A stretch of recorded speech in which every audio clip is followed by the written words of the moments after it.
Hello students, how are you? My name is Dr. Jyoti Singh and today I am going to discuss with you another topic from a class 8 science book, that is the stars, from a chapter number 16. So let us start the topic. Stars fascinate us all. तो हम रात में जब कभी आसमान में देखते हैं तो पूरे अंधेरी रात में हमको चांद दिखता है और तारे भी दिखते हैं। तो इससे पहले की वीडियो में हमने इंट्रोडक्शन डिस्कस किया इस चैप्टर का और हमने जो है मून के बारे में डिस्कस किया कि फेजेस ऑफ मून कैसे होते हैं। हमने जाना कि मून जो है उसको अपने जो जगह है, जिस प्लेस पे वो घूमता है, ठीक है, उस प्लेस पे पूरा एक राउंड घूमने में, एक रोटेशन लेने में उसको उतना ही टाइम लगता है जितना कि उसको अर्थ का पूरा एक चक्कर, एक अर्थ का पूरा रेवोल्यूशन करने में लगता है। तो इससे ये पता चलता है कि हम लोग जो अर्थ से मून को देखते हैं वो मून का एक ही हिस्सा देख पाते हैं। हम मून का कभी भी दूसरा वाला हिस्सा नहीं देख पाए, क्योंकि because moon takes equal time in rotating as well as revolving around the earth. Fine.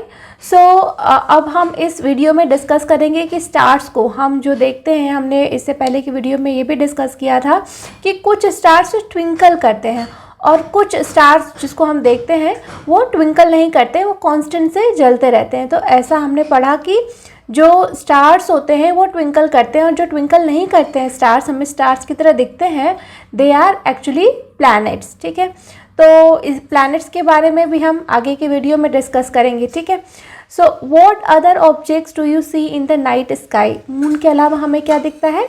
हमें स्टार्स दिखते हैं। ठीक है, there is a large number of stars in the sky. Observe carefully on a dark night and from a place away from a big city. तो from a place away from a big city means पूरी अंधेरी रात हो, ताकि आपको जो तारे हैं वो बिल्कुल प्रॉपरली दिख सकें, क्योंकि बहुत ब्राइट लाइट में देखेंगे तो बहुत सारे तारों की रोशनी बहुत कम होती है, so you will not be able to see them. So that is why it is said here to observe the stars in a dark night away from the city. Are all the stars equally bright? Are they of the same color? तो आप जो stars देखते हैं, क्या सारे stars एक जैसे चमकते हैं? नहीं ना, कुछ स्टार्स आपको देखेगा बहुत ज़्यादा शाइन करते हैं, कुछ स्टार्स बिल्कुल धीमे धीमे जलते हैं, कभी लगता है कि जल भी रहे हैं कि नहीं जल रहे हैं। कुछ स्टार्स आपको येलो लाइट सा लगता है, कुछ ऑरेंज लगता है, कुछ जो है बिल्कुल वाइट लाइट की तरह चमकते हैं ना। तो सबकी लाइट भी अलग रहती है एज वेल एज सबकी इंटेंसिटी भी अलग रहती है। कलर की intensity as well as the colour of the light, they all have different. Okay, so in fact stars emit light on their own. तो जैसे हमारे सूरज के पास, जैसे हमारे सन के पास खुद की लाइट है, बिकॉज उसके अंदर न्यूक्लियर फ्यूजन की प्रोसेस होती रहती है और उसमें बहुत सारे एटम्स आपस में फ्यूज़ होते रहते हैं, टकराते रहते हैं, तो बहुत सारी एनर्जी निकलती है और यही सोर्स ऑफ एनर्जी है सन की। जो सन हमें बहुत ब्राइट और येलो कलर का दिखता है, बहुत उसके अंदर एनर्जी हीट निकलती है, हमें मिलती है धरती पे, that is because the nuclear fusion reaction. And जो स्टार्स हैं उनके अंदर भी सेम यही प्रोसेस होती है। इवन जो सन है वो भी एक स्टार है, बट द फैक्ट, बात ये है कि वो दूसरे स्टार से डिफरेंट इसलिए है क्योंकि वो अर्थ के बहुत पास में है। ठीक है, और जो बाकी स्टार्स हैं वो भी सन की तरह ही हैं, बट वो अर्थ से बहुत दूर हैं, मतलब बहुत ज़्यादा दूर हैं। इस वजह से वो हमें बहुत छोटे छोटे स्टार्स के फॉर्म में दिखते हैं। ठीक है, बट वो हैं हमारे सन की तरह ही। ठीक है, so the sun is also a star. Why does it appear so large compared to other stars? तो जैसे हमने कहा ये बड़ा क्यों दिखता है? क्योंकि ये हमारे पास में है। जैसे एग्जाम्पल के तौर पे इसमें एक एग्जाम्पल दिया गया है, which appear bigger, a football place near you और a football place at a distance of 100 metre.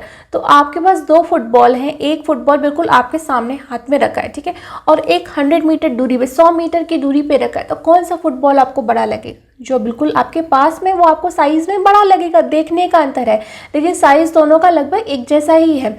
तो यही बात है स्टार्स और सन में। ठीक है, sun is nearer to us than the stars. Stars and sun are almost of the same kind, एक ही जैसे हैं चीज़ दोनों। ठीक है, so the stars are millions of times farther away than the sun, therefore the stars appear to us like points. तो इस वजह से हमें स्टार्स बिल्कुल छोटे छोटे पॉइंट्स की तरह दिखते हैं। ठीक है, तो एक डिस्टेंस का अप्रोक्सीमेशन लिया गया है कि कितना पास है हमारे सूरज। ठीक है, और ये स्टार्स दूर हैं, हम कह रहे हैं दूर है, कितना दूर है?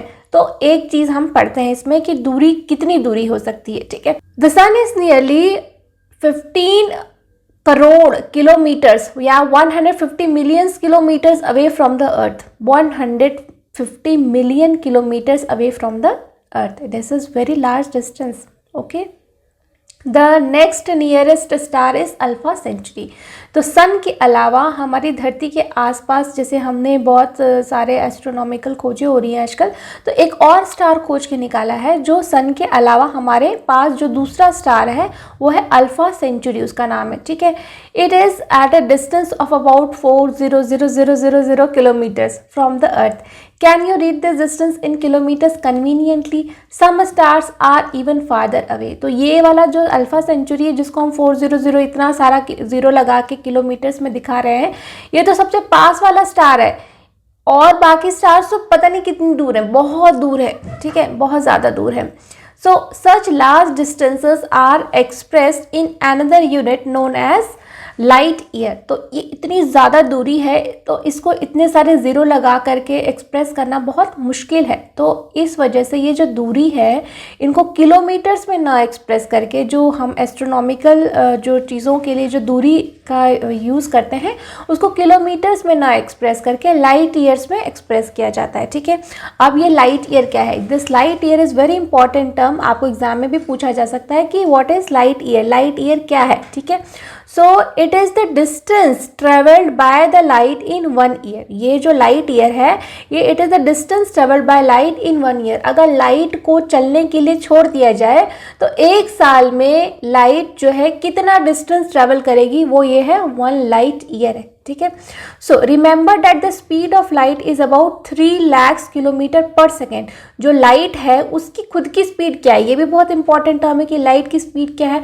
लाइट की स्पीड है 3 लाख किलोमीटर पर सेकेंड, यानी जो सूरज से धरती पे आने का जो टाइम है लाइट का, वो कहते हैं ना लोग कि 7.5 मिनट 8 मिनट में सूरज की रोशनी जो है वो पृथ्वी पे पड़ती है ना।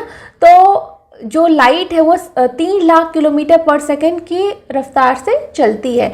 तो एक सेकेंड में लाइट 3 लाख किलोमीटर चल रही है, तो एक साल में वो कितना चलेगी उसको हम कहते हैं लाइट ईयर। उतने डिस्टेंस को हम कहते हैं light year. Thus the distance of the sun from the earth may be said to be about 8 light minutes। तो जो इस तरीके से जब हमने लाइट ईयर में कन्वर्ट कर दिया डिस्टेंस को, तो अर्थ से सन की जो दूरी है वो 8 लाइट मिनट है, 8 लाइट मिनट्स है। यानी कि जो सूरज की रोशनी है उसको पृथ्वी पे आने में 8 लाइट मिनट्स का टाइम लगता है, 8 मिनट लगते हैं, ठीक है। 8 मिनट लगते हैं क्योंकि लाइट की स्पीड 3 लाख किलोमीटर पर सेकेंड है, तो इस वजह से उसको 8 मिनट लगते हैं। The distance of Alpha Centauri is about 4.3 light years. बाप रे, तो इतना पास है जिसको हम कह रहे हैं, उसकी भी दूरी जो है 4.3 लाइट ईयर्स है। यानी कि लाइट 4.5 साल तक 4.3 ईयर्स तक चलेगी अर्थ से, तब जा कर के 4.5 साल के बाद जो है वो अल्फा सेंचुरी पे अर्थ की लाइट पहुंचेगी, जबकि लाइट की स्पीड 3 लाख किलोमीटर पर सेकेंड है। तो सोचिए कितनी दूरी है। तो और बाकी स्टार्स तो बहुत ही ज़्यादा दूर है हमसे, ओके। सो अब हम देखते हैं पहेली का क्या क्वेश्चन है। If light from stars take years to reach us, I wonder if we are looking into the past when we look at the stars. तो पहेली का बहुत ही अच्छा क्वेश्चन है कि पहेली कहती है कि अगर इतना टाइम ले रही है लाइट किसी भी जगह पे ट्रैवल करके जाने के लिए और इतनी दूरी पे है, तो जो स्टार्स को देख रहे हैं तो क्या हम पास्ट में देखते हैं? मतलब जो स्टार्स आज हमें चमकता हुआ दिख रहा है उसकी लाइट हम तक पहुंच रही है, तो क्या हम वो जो देख रहे हैं वो 4.5 साल पहले की बात है या उससे भी पहले की बात है? क्योंकि अल्फा सेंचुरी की लाइट ही नहीं और बाकी स्टार्स तो और भी दूर हैं। तो हो सकता है हम किसी स्टार की जो आज रोशनी देख रहे हैं, अब जो दिख रहा है हमें, वो एक्चुअली 10 साल पहले की बात है। वो अब स्टार ख़त्म हो गया या वो स्टार टूट गया, या मतलब जो भी है, हम जो है बिल्कुल लाइव टेलीकास्ट नहीं देख रहे हैं, हम पीछे की देख रहे हैं। तो ये बात बिल्कुल सच है, क्योंकि लाइट को उतना ट्रैवल करने में टाइम लगा है, तो हमें वो चीज़ बिल्कुल लाइव नहीं दिख रही है, हमें वो एक तरीके से रिकॉर्डेड दिख रहा है ना, क्योंकि वो टाइम ले रहा है। तो टाइम लैप्स इसी को कहते हैं। I want to know why do we not see the stars during the day, why are they visible only at night. तो बूझो का एक बहुत ही अच्छा सवाल है कि हम दिन में तारे क्यों नहीं देख पाते, हमें रात में ही तारे क्यों दिखाई देते हैं? तो रीज़न इसका ये है कि तारे तो जहाँ हैं वहाँ हैं, ठीक है, क्योंकि पृथ्वी घूमती है, तारे भी अपनी अपनी जगह घूमते होंगे, ठीक है। लेकिन क्या है कि तारे एग्जैक्टली वैसे ही रहते हैं, बट सन की जो है इतनी ब्राइट लाइट होती है कि तारों की रोशनी हमें उसमें दिख नहीं पाती। जैसे आप इसको समझिए कि जैसे अगर आपके घर में लाइट कट गई है, आप कैंडल जला करके देख के बैठे हुए हो, लाइट का वेट कर रहे हो, लेकिन जैसे ही लाइट आएगी तो बल्ब जल उठेंगे, ट्यूबलाइट जल उठेंगी, तो कैंडल की रोशनी क्या आपको नज़र आएगी? कैंडल की रोशनी नज़र नहीं आएगी। लेकिन अंधेरे में तो कैंडल पूरा का पूरा नज़र आ रहा था ना, जलता हुआ। तो यही बात है, स्टार्स की रोशनी बहुत कम होती है, तो दिन के समय में क्योंकि सूरज की रोशनी बहुत ज़्यादा होती है, इस वजह से हमें स्टार्स दिखाई नहीं देते, लेकिन वो होते हैं, वहीं पे होते हैं, ठीक है। In fact the stars are present in the sky during the day time also, however they are not visible then because of the bright sunlight. तो जैसे मैंने कहा कि ब्राइट सनलाइट की वजह से वो हमें विजिबल नहीं हो पाते, नहीं तो वो रहते तो वहीं पे है, ठीक है। Observe some prominent star or a group of stars in the sky for about 2 hours or more. What do you find? Do you find any change in the positions of the stars in the sky? तो आप जो है किसी दिन बहुत फुर्सत से निकलिए नाइट वॉचिंग के लिए, स्काई वॉचिंग के लिए, और स्टार्स की पोजीशन को लोकेट करते हुए देखते रहिए स्टार्स को, ठीक है। तो जब आप देखेंगे तो आपको लगेगा कि ये स्टार्स जो है मूव कर रहे हैं। जैसे हम देखते हैं ना चांद को, चांद निकला फिर ऊपर गया, फिर लास्ट में जब जैसे जैसे आपने शाम को देखा कि चांद निकला हुआ है, ठीक है, लेकिन थोड़ी देर बाद 8-9 बजे गए तो देखा आपने चांद ऊपर आ गया है। जैसे सूरज घूमता है ना, सुबह इधर होता है, धीरे धीरे अपनी डायरेक्शन चेंज कर लेता है, वैसे ही जब आप स्टार्स को भी बहुत ध्यान से देखेंगे तो आपको दिखेगा कि स्टार्स ने भी अपनी पोजीशन चेंज कर ली है, स्टार्स भी मूव कर रहे हैं, ठीक है। क्या ये क्या बात है इसमें अंदर, मतलब क्या हो क्या रहा है, ठीक है। So what do you find any change in the positions of the stars? Yes, you will find the change in the position of stars, ठीक है। So you will find that the stars appear to move from east to west. तो आपको लगेगा कि जो stars हैं वो भी ईस्ट से वेस्ट की तरफ मूव कर रहे हैं। जैसे सन है, ईस्ट में निकलता है, sun rises in the east and set in the west, तो वैसे ही आपको लगेगा स्टार्स भी ईस्ट टू वेस्ट को मूव कर रहे हैं, ठीक है। So a star which rises in the east in the morning sets in the west in the early morning. तो जो शाम को जो तारा आपको सुबह आपको ईस्ट डायरेक्शन में दिखेगा, आप जब सुबह जल्दी उठ जाओगे तो देखोगे कि वही तारा जो है वो वेस्ट वाली दिशा में है, ठीक है। So why do stars appear to move from east to west? Let us find out.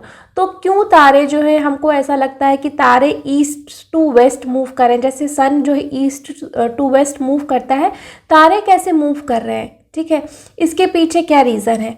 सो इसी को समझने के लिए एक एक्टिविटी की गई है, activity number 17.4। Fine. So, stand in the center of a big room and start rotating. In which direction will the objects in the room appear to move? Do you see them moving in the direction opposite to your motion? एक कमरे में आप खड़े हो जाइए और गोल गोल चक्कर घूमना शुरू कर दीजिए। आपको लगेगा कि जैसे आप घूम रहे हो, अगर आप क्लॉकवाइज घूम रहे हो तो आपको लगेगा कि जो रूम में रखी चीज़ें हैं वो एंटी क्लॉकवाइज घूम रही हैं। अगर आप एंटी क्लॉकवाइज घूम रहे हो तो आपको लगेगा कि जो रूम में चीज़ें हैं वो क्लॉकवाइज घूम रही हैं, ठीक है। सो पहेली को इससे एक रिलेटेड बहुत ही अच्छी वाली चीज़ याद आ गई। आपने भी कभी ना कभी इसको महसूस किया होगा कि पहेली recalls that when she is in moving train the nearby trees and buildings appear to move in the backward direction. तो पहेली को याद आ गया कि जब वो ट्रेन में चलती है और खिड़की के पास बैठती है तो उसको लगता है कि पेड़, जंगल, ज़मीन, जो भी गाड़ी मोटर है वो सब उल्टी डायरेक्शन में जा रहा है और वो सबको देख रही है। तो असल में कौन मूव कर रहा होता है? असल में तो पहेली जिस ट्रेन में बैठी है वो मूव कर रही होती है, लेकिन ऐसा लगता है कि पेड़ चल रहा है, ठीक है, रोड चल रही है, पर ऐसा होता नहीं है ना। So if the stars appear to move from east to west it could mean that the earth rotates from west to east. अगर हमको स्टार्स जो है इसी तरीके से, जैसे पहेली को जो है हर चीज़ उल्टी नज़र आती है ना, वैसे ही हमको भी ये चीज़ उल्टी नज़र आ रही है। असल में स्टार्स नहीं मूव कर रहे होते हैं, जो स्टार्स हमको दिखाई देते हैं कि स्टार्स ईस्ट से वेस्ट मूव कर रहे होते हैं, असल में जो हमारी पृथ्वी है वो भी अपनी जगह पे ऐसे ऐसे गोल गोल रोटेट करती है, रोटेट भी करती है और रिवॉल्व भी करती है, ठीक है।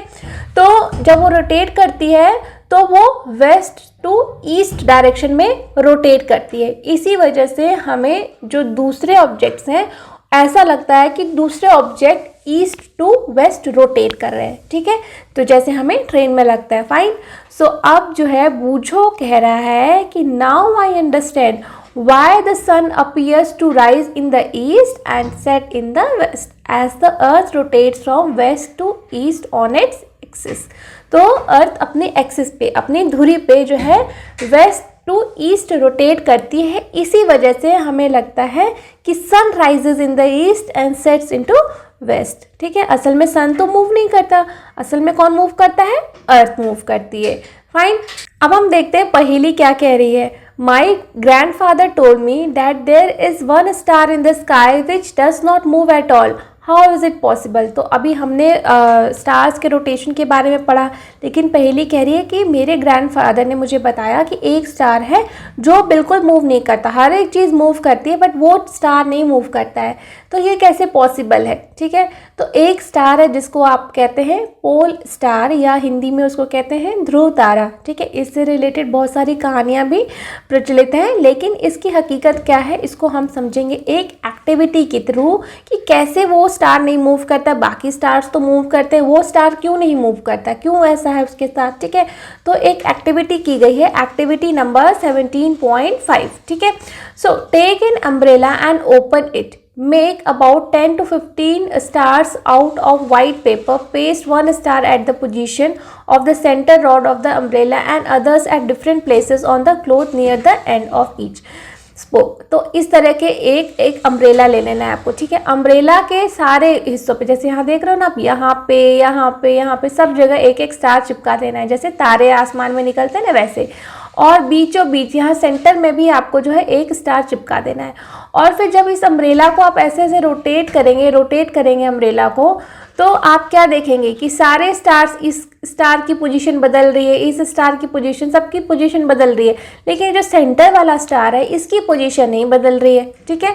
So now rotate the umbrella by holding its centre rod in your hand, observe the stars on the umbrella, is there any star which does not appear to move, where is this star located? If there were a star located where the axis of rotation of the earth meets the sky, could this star also be stationary?